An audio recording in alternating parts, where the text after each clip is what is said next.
Ce que tu vois là, ce sont les mains de mon IA qui jouent du piano. Enfin, plus précisément, ce sont les mains de mon IA qui contrôle un piano à distance en temps réel. Et aujourd'hui, je vais t'expliquer comment j'arrive à faire ça, mais surtout, je vais t'expliquer pourquoi tu devrais commencer à t'intéresser à la robotique dès maintenant. Là, j'ai l'impression qu'on rentre dans l'étape d'après, celle que Jensen Huang, le CEO de Nvidia, appelle le Physical AI, des IA qui ne se contentent plus de répondre dans un écran, mais qui commencent à percevoir, raisonner, planifier et agir dans le monde physique.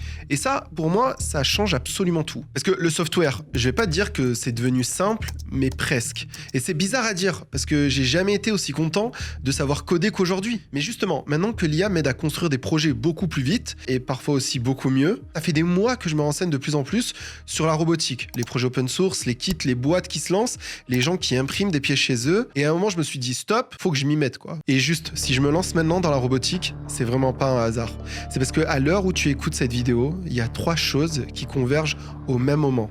L'IA, l'open source, et l'impression 3D. D'abord, l'IA. Aujourd'hui, développer le software qui pilote un robot devient beaucoup plus rapide qu'avant. Tu peux prototyper des interfaces, des contrôleurs, des scripts de calibration, des pipelines de vision en une fraction de temps qu'il aurait fallu il y a encore 2 ou 3 ans. Et je pense qu'on n'est pas loin de pouvoir demander à l'IA « Voici mes composants, dis-moi où je dois brancher quoi, et fais un programme pour faire marcher tout ça. » La robotique en tant que super Lego simplifié quoi. Ensuite, la deuxième brique, l'open source. Pendant longtemps, la robotique, c'était surtout un monde de labos, de gros budgets, de hardware propriétaire et de documentation obscure. Et là, de plus en plus, tu trouves l'inverse. Des fichiers 3D, open source, des guides de montage disponibles, des listes de matériel, des projets en libre accès et des communautés qui testent, cassent, réparent, s'améliorent et discutent entre elles. Et enfin, la troisième brique, qui est sans doute la plus importante pour moi, c'est l'impression 3D. C'est peut-être le truc le plus sous-coté dans tout ça, parce que pendant très longtemps, fabriquer des pièces mécaniques, c'était un avantage industriel énorme, réservé à des usines. Surtout, il y a aussi des modèles d'intelligence artificielle qui permettent de plus en plus facilement de générer des pièces en 3D. Et aujourd'hui, de plus en plus, tu télécharges, tu imprimes, tu assembles et tu apprends énormément sans avoir besoin d'une infrastructure industrielle derrière toi. Ou presque. Parce que tu vas avoir besoin d'industriels, et notamment les industriels chinois. Et c'est pas un hasard d'ailleurs. Donne-moi 2 secondes pour t'expliquer pourquoi. En fait, quand on parle de robotique, on n'est plus dans le fantasme du geek dans son garage qui rêve d'un futur lointain. La course, elle a déjà commencé. Et depuis l'Europe, parfois on le voit pas vraiment, mais aux États-Unis et surtout en Chine, ça accélère à une vitesse incroyable. En 2025, le marché mondial des robots humanoïdes a atteint environ 18 000 unités vendues. Oui, il y a déjà 18 000 robots qui se baladent dans la nature. Mais ce qui est fou, c'est ce qu'ils représentent par rapport à l'année d'avant. Plus 508% en un an. Et pour 2026, certaines estimations parlent déjà d'un passage au-dessus des 50 000 unités sur l'année vendue. On n'est plus en train de compter des prototypes dans des labos, on commence à compter des robots qui travaillent. Et en parallèle, sur le robot industriel classique, celui qui automatise déjà les usines aujourd'hui, silencieusement, sans faire la une des journaux, la Chine représentait 54% des déploiements mondiaux en 2024. 295 000 installations en un an, plus de 2 millions d'unités en parc actif, et pour la première fois, les fabricants chinois ont vendu davantage que les groupes étrangers sur leur propre marché. Donc la Chine ne rattrape pas, elle a déjà une avance industrielle réelle, concrète et chiffrée. Et pourquoi c'est si important pour comprendre où on va? Parce que dans la robotique, le vrai nerf de la guerre, c'est pas seulement l'algorithme qui fait marcher le robot, c'est la capacité à fabriquer vite, itérer vite et à faire baisser les coûts plus vite que les autres. La Chine, elle est déjà capable de produire jusqu'à 90% des composants d'un humanoïde, moteur, capteur, batterie, actionneur, en s'appuyant sur des chaînes d'approvisionnement ultra denses qu'aucun autre pays n'a su construire à cette échelle. Et c'est pas un hasard si Pékin a remis les humanoïdes à ce qu'ils appellent l'embodied AI au cœur même de son plan quinquennal publié là, en mars 2026. Et qu'est-ce que ça veut dire concrètement ? Que la prochaine grande plateforme technologique mondiale est peut-être en train de s'assembler là-bas, composant par composant, pendant que nous, on regarde ailleurs. Et Goldman Sachs projette un marché des humanoïdes à 38 milliards de dollars d'ici 2035, avec 1,4 million d'unités expédiées à cet horizon et des coûts de fabrication en chute libre. Ce n'est plus de la prospective science-fiction, c'est un calendrier industriel. Si je te raconte tout ça, c'est parce qu'en fait, il faut que tu comprennes que la course, c'est pas que des humanoïdes, mais aussi la robotique au sens large, jusqu'à même dans les rêves des enfants, avec ce robot Olaf de Disney qui a fait la une des journaux récemment et qui est dans la nouvelle zone du parc d'attractions de Disneyland Paris. Et en fait, c'est exactement là que je veux en venir. Parce que dans cette course très capitalistique, il y a un truc que j'adore, la possibilité que l'open source vienne perturber tout ça. La possibilité que ce futur ne soit pas réservé à 10 grandes entreprises qui se partagent le marché, mais réservé aussi à des gens sur un bureau avec quelques vis et quelques écrous par-ci par-là. Regardez, par exemple, Disney, ils nous ont présenté ce petit robot Star Wars il y a quelques temps. Il y a déjà des étudiants qui essayent de le refaire quelques mois plus tard. Je sais pas si vous vous rendez compte de la vitesse à laquelle on va. Des choses réservées autrefois à des multinationales sont maintenant réalisables dans un garage. C'est pas une décadence, c'est une évolution. Et mon rêve, quelque part, il ressemble à Star Wars. Un monde où chacun construit son robot, le personnalise, l'améliore, lui donne un rôle, une voix, une forme qui lui appartient. Pas forcément un humanoïde parfait sorti d'une chaîne de production, quelque chose de plus personnel, de plus intime, de plus humain, paradoxalement. Quelque chose qui t'appartient, que toi, tu aurais pu construire. Et donc ce projet de main que je vais te montrer aujourd'hui, c'est mon premier pas vers ce rêve-là. Donc déjà, pour commencer en robotique, j'avais l'impression qu'il y avait deux ports d'entrée assez naturels. Soit tu commences par la tête, soit tu commences par les mains. Alors moi, j'ai choisi les mains, comme tu le vois ici, parce que les mains, c'est mécanique, c'est visuel, c'est immédiatement humain, et surtout, c'est là qu'on comprend vraiment à quel point manipuler le monde physique, c'est dur. Première étape, il faut que j'apprenne la 3D. Non, pas du tout, parce que c'est beaucoup plus compliqué que ce que je pensais. Donc je pars plutôt en quête d'un modèle 3D pré-fait pour commencer. Je cherche, et je trouve des choses, mais rien qui me semble vraiment facile à implémenter pour une première tentative sérieuse. Et puis je tombe sur Amazing End. Et là, franchement, c'est du pain béni. Un projet open source lié à Pollen Robotics, la boîte française qui a rejoint Hugging Face en 2025. Et dans ce projet, il y a les fichiers 3D, les instructions, les références de composants, la logique de montage, bref, il y a tout. Une main robotique entièrement imprimable en 3D pour moins de 200 € pièce. Et quand tu vois ce que peut coûter une main dans des systèmes plus avancés, tu comprends tout de suite pourquoi ce genre d'initiative change vraiment la donne. Par exemple, même des projets open source récents comme celui-là te vendent des mains entre 1500 $ jusqu'à 6500 $. Franchement, c'est fou qu'on réussisse à avoir des mains comme ça en open source, accessible pour moins, pour le coût de 200 $. Je pourrais même dire pour moins de 100 $, mais bon, après ça dépend où est-ce que vous achetez les pièces, etc. Donc là, je commande les pièces, j'attends, et pendant ce temps, il y a un abonné qui s'est proposé de m'imprimer les mains parce que moi, j'ai pas encore d'imprimante 3D. Et ensuite vient le montage. Ah, et pour la petite histoire, du coup, j'ai ma main, ici j'ai mes moteurs, d'accord, avec tous les vis qui vont bien, etc. Là, c'est normal, ça, c'est les protections que j'ai mis et que j'ai pas encore fini d'imprimer. Et après, j'ai relié tout ça donc à un contrôleur de moteur qui est là, d'accord? Ça, c'est pour alimenter les moteurs. Et après, j'ai relié tout ça à un ESP32. Le ESP32, c'est ce que je branche à mon ordinateur pour envoyer et recevoir les ordres de l'ordinateur. Et au début, je me suis demandé, est-ce que je devais passer par un Arduino ou un Raspberry Pi? Et en vrai, ça vient parfaitement remplacer des Raspberry Pi ou des Arduino. Des ESP32, ça coûte presque rien. Ça coûte moins de 10 €. Et pour ce genre de prototypage, vous pouvez déjà faire énormément avec. Je découvre un truc fondamental en robotique. Il n'y a pas de raccourci, genre vraiment. Si on te dit qu'il te faut un vis de 2,5 mm, tu mets un vis de 2,5. Si tu mets un vis de 2 en te disant ça passe, non, ça passe pas. Donc je me retrouve à démonter, remonter, démonter, remonter la main, franchement au moins 5-6 fois. Parce qu'il y a toujours un truc, une pièce qui force, un axe qui bouge pas mal, un boulon qui saute avec les micro-mouvements. Bref, vraiment le bordel. C'est là que je découvre des trucs tout bêtes en fait en robotique, mais que tu peux apprendre qu'en vivant le truc en direct. Comme par exemple ce truc-là, le frein filet bleu. Vous connaissez ça, vous? C'est un truc où tu mets dessus et les écrous, ils bougent pas. Ça m'a été bien utile. Ce qui m'a été aussi bien utile aussi, c'est que le projet Pollen, il est vraiment bien documenté, avec pas mal d'explications techniques. Mais parfois, justement, il y a tellement d'explications techniques que si tu débutes, tu te sens vite submergé. Donc, à l'ère de l'IA qui code, je me suis construit mes propres outils. Et donc, au lieu de lancer les scripts du projet à la main un par un, je me code une interface pour gérer toute la partie configuration qui ressemble à ça, grosso modo. En fait, ce que j'ai fait concrètement, et c'est un peu la magie de la chose, je demande à l'IA de lire le projet de Pollen Robotics et de me proposer une interface pour configurer tout ça. Parce que en fait, dans ce genre de système, ce qui est vraiment critique, c'est pas juste est-ce que les moteurs y tournent, mais c'est aussi toute la calibration et la synchronisation. Je vais vous montrer. C'est ici que j'ai fait mon petit soft pour pouvoir justement venir attitrer les ID de chaque moteur et justement venir calibrer les degrés de chaque moteur pour que l'ordinateur sache que quand il va déplacer de 20 degrés, ça va être en position ouverte ou en position fermée. Et donc vous retrouvez très rapidement à devoir faire en sorte de bien aligner les vis, etc., etc. Toute la partie que je vais pas vous montrer parce que vraiment ça m'a pris des jours à faire, mais c'est vraiment une des parties les plus importantes. Et c'est pour ça que je me suis codé cette petite interface que je vous mets à disposition sur GitHub. Si vous le voulez, d'ailleurs, dites-moi en commentaire. Donc, une fois que tout ça est fait, je configure, je teste, etc. Et puis à un moment, les premiers moteurs, ils bougent. Je vous montre. Je suis en capacité de fermer la main et de l'ouvrir. Alors pour vous, réussir à faire ça, ça a duré, je sais pas, quelques minutes. Et dites-vous que j'y ai passé des jours pour réussir à le faire. Après, vous pouvez aussi faire en sorte d'ouvrir et fermer individuellement les mains, vous voyez.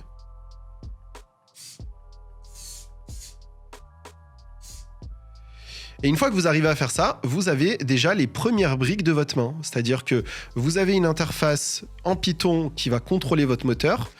Et ces moteurs-là, ils vont tous avoir un ID différent et vous pouvez les piloter comme vous voulez. Donc, une fois que j'ai cette main, j'ai voulu la personnaliser, etc. À la base, ça c'était rouge, donc je me suis retrouvé à peindre tout ça, à mettre du vernis, etc. etc. J'essaye de vous faire une vidéo qui est bien, quoi. Et je me suis imprimé aussi une deuxième main, qui est la main droite, que j'ai monté sur un socle, pareil aussi. En fait, tout ça, vous le voyez pas, mais le socle, j'ai passé des allers-retours au magasin de bricolage pour réussir à le monter. Et ça ressemble à ça. Mon petit socle de démonstration. Regardez comme j'en suis trop fier. Ouais, il est un peu bricolé, quoi. Je vous ai mis de la bombe de peinture ici, argentée pour faire style. Ça, c'est la main qui est pas finie. Et ça, c'est la main qui est finie. Je vais vous montrer ce que ça fait. Donc pareil, ils sont tous les deux contrôlés par un ESP32. Je pourrais les contrôler tous les deux par le même ESP32, mais pour l'instant, j'ai préféré les séparer. C'est assez fou, encore une fois. Hein. Je vous ai dit, hein, il vous suffit pas de beaucoup pour réussir à faire un projet de robotique plutôt cool.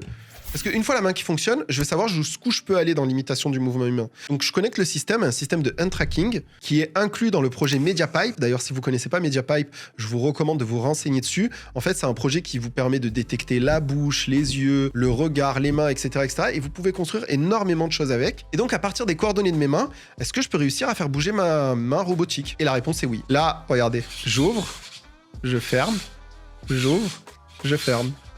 C'est pas trop stylé. Et ça, en fait, c'est contrôlé depuis ma main. Je vais vous montrer. Bon, je vous mets l'image en grand, mais en fait, voilà. Vous voyez ma main, là? J'ouvre, je ferme, j'ouvre, je ferme. Et ça, c'est avec MediaPipe. En fait, il faut comprendre que ça va venir lire chacune des coordonnées sur mes doigts, qui sont là, et ça va venir les convertir en mouvement des moteurs. Mais en fait, je sais pas si vous captez, mais ça marche pas très très bien. Vous voyez, là, par exemple, j'ai fermé ma main. Et là, les 3 doigts, ils sont resserrés, etc., etc. Ça marche pas très très bien. Donc là, je me suis demandé comment je pouvais améliorer ça. Et en fait, j'ai trouvé la réponse, tout simplement en regardant ce que faisaient les autres équipes de robotique dans les grandes boîtes. Je sais pas si vous avez déjà vu passer ces vidéos où en fait, on voit des personnes apprendre à des robots avec des manettes à déplacer des choses, plier du linge, etc., etc. Et en fait, je me suis demandé si je pouvais pas faire la même chose avec ce bras robotique. Et la réponse, c'est oui, parce que le principe, il est simple. Je génère des données. Les données, c'est quoi? C'est en fait, je vais dire à la machine, voici la position de mes coordonnées ici, de mes doigts sur MediaPipe quand je fais le signe peace, d'accord? Là, vous voyez, en fait, il le fait pas bien, il le ferme pas bien. Et je veux que ça soit le signe peace qui est réalisé ici, d'accord? Donc, pour entraîner le modèle d'intelligence artificielle, comment ça se passe? Je vous montre. Je vais démarrer la caméra et en fait, je vais venir labelliser des données. Donc là, typiquement ici, les données à labelliser, ça va être une main totalement ouverte. Donc là, ici, je vais faire une auto-capture et toutes les 10 secondes, ça va venir prendre des screenshots de ma main pour lui montrer qu'est-ce que ça veut dire quand ma main est totalement ouverte. Je vais vous montrer. Donc là, il me montre qu'est-ce que je dois faire. Je dois faire ma main comme ça. Là, vous voyez, ça prend en photo, là, juste en bas. Et en fait, le but, c'est que je vais modifier ma main, la faire de côté. Et là, en fait, je lui dis, voici qu'est-ce que ça veut dire quand ma main est dans cette position. Toi, tu dois faire en sorte de mettre la main ouverte. Ensuite, tous les doigts à mi-course. Et on va venir labelliser qu'est-ce que ça veut dire quand tous mes doigts, ils sont à peu près ouverts à moitié. Et on fait ça pour plein de pauses. Là, en l'occurrence, j'ai fait ça pour à peu près 300 pauses. Et ça va me permettre d'avoir énormément de données pour entraîner ensuite une intelligence artificielle. Donc, une fois que je suis prêt, je vais regarder toutes les données que j'ai récoltées. Donc, sur toutes les données que j'ai récoltées ici, ça me permet d'analyser à quel point les données, c'est-à-dire les coordonnées de ma main par caméra sont différentes ou pas, d'accord? Donc là, ça me permet en fait de voir quelles positions vont être faciles à faire. Donc là, par exemple, ici, cette position-là, elle est très différente des autres. C'est une position, voilà, ring ouvert, plus le centre de la main fermé. Donc en fait, c'est ça. Ça va être excessivement facile à faire pour lui. Les trucs un peu plus difficiles à faire, par exemple, ça veut dire que pour lui, ça à gauche et ça à gauche, ben en fait, ça va être difficile pour lui de voir la différence. Donc une fois qu'on a tout ça et qu'on a labellisé nos données, on va venir passer à l'entraînement de notre modèle d'intelligence artificielle, qui va finir par apprendre le mouvement de mes mains dans la vie réelle pour le mapper avec le mouvement du robot. Donc, j'ai mes données qui sont labellisées, je clique sur Train Model, et en fait là, ce que vous voyez s'entraîner, c'est différents modèles d'intelligence artificielle qui apprennent à reproduire les mouvements. Et c'est ça qui est formidable avec l'intelligence artificielle, c'est-à-dire qu'à la place de lui dire exactement, si tu vois le point de coordonnée qui est là, et ben en fait tu vas descendre de 20 degrés le moteur qui est là, etc., etc., à la place d'encoder toutes ces règles à la main, on va venir demander à une IA de le faire automatiquement. Et là, vous voyez typiquement que l'intelligence artificielle, c'est pas juste ChatGPT qui vous répond, mais c'est aussi l'intelligence artificielle qui apprend à reproduire des actions complexes pour vous. Et donc là, très rapidement, on voit qu'un des meilleurs modèles par rapport aux autres qui réussit à bien reproduire les mouvements, ça va être ce qu'on appelle un MLP, un Multi-Layer Perceptron. C'est un modèle très simple du type réseau de neurones. Et en fait, en entrée, il va avoir l'intégralité des coordonnées de mes doigts. Et en sortie, il va avoir l'intégralité des coordonnées en degrés des moteurs. Donc j'entraîne plusieurs modèles d'intelligence artificielle et à la fin, je prends l'algo qui marche le mieux. Et là, boum, parce que ça fonctionne vraiment. Regardez, ça fonctionne. Et c'est beaucoup, beaucoup mieux qu'avant. Parce que je peux bouger ma main en temps réel et la main robotique, elle suit le mouvement de mes doigts. Ah, bah vous voyez, là, c'est un mauvais modèle d'intelligence artificielle. Attendez. Je vais prendre le dernier. Voilà. Voilà. Donc, la main robotique, elle suit avec une précision, franchement, qui me bluffe. Et c'est là que je trouve que ce projet, en fait, il est vraiment trop beau. Regardez. Touk, touk, bonjour. Non, non, non, non, non, non. Et là, si le doigt, il arrive à faire ça, c'est parce que dans les données que j'ai récupérées, j'ai entraîné le modèle à ce qu'il apprenne quand je bouge mon doigt comme ça. Vous vous rendez compte de la précision? Et là, franchement, c'est trop cool, parce que l'IA, on se rend compte avec ce type de projet que c'est pas juste ChatGPT. Là, il y a une IA qui lit la position de la main et une autre qui prédit les angles des moteurs en temps réel. Je sais pas si vous vous rendez compte. En fait, d'un coup, tu regardes plus un simple bricolage, tu regardes un système où le logiciel, données, mécanique, électronique et apprentissage machine, bah en fait, ils se rencontrent tous ensemble. Grosso modo, j'ai appris à une IA à faire le doigt d'honneur. Ce que je vous ai pas montré, c'est que je peux le faire avec les deux moteurs. Je peux brancher mes deux mains et je peux piloter les doigts en même temps. Je peux parfaitement, en temps réel, avoir un modèle d'intelligence artificielle qui va manipuler cette main et un autre modèle d'intelligence artificielle qui va manipuler celle-là, je vous montre. Mesdames, messieurs, la magie. Ce qui était réservé avant à quelques boîtes d'intelligence artificielle est maintenant réservé à n'importe qui.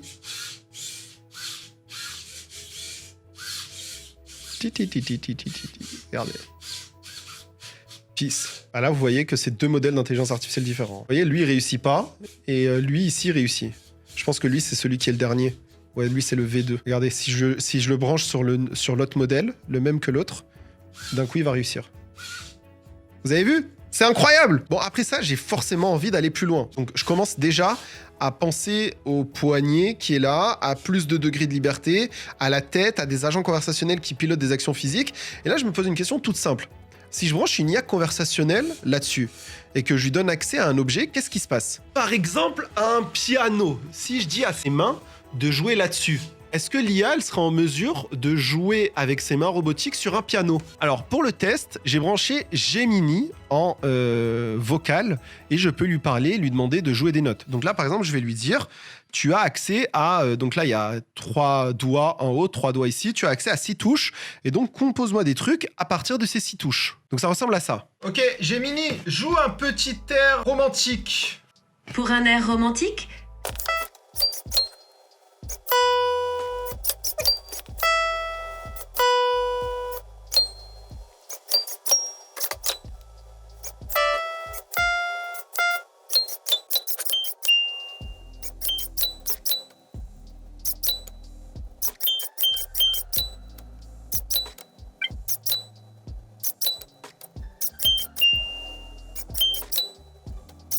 Bon, après, il faut imaginer on met un rail là, comme ça, avec les mains qui peuvent se déplacer sur l'intégralité du piano, et on pourrait avoir une IA qui appuie pile poil sur les touches si on la calibre pile poil aux bons endroits sur les touches, parce que sinon parfois ça va appuyer en double. Alors évidemment, cette vidéo, c'est pas un tuto complet pour reconstruire exactement la même chose demain matin, etc., etc. Même si je te mets en description de la vidéo tous les liens qu'il te faut. Le but, c'est pas de te noyer dans les détails techniques. Le but, c'est vraiment de te montrer qu'aujourd'hui, on commence à pouvoir faire des choses qui, il y a encore pas si longtemps, appartenaient presque à la science-fiction.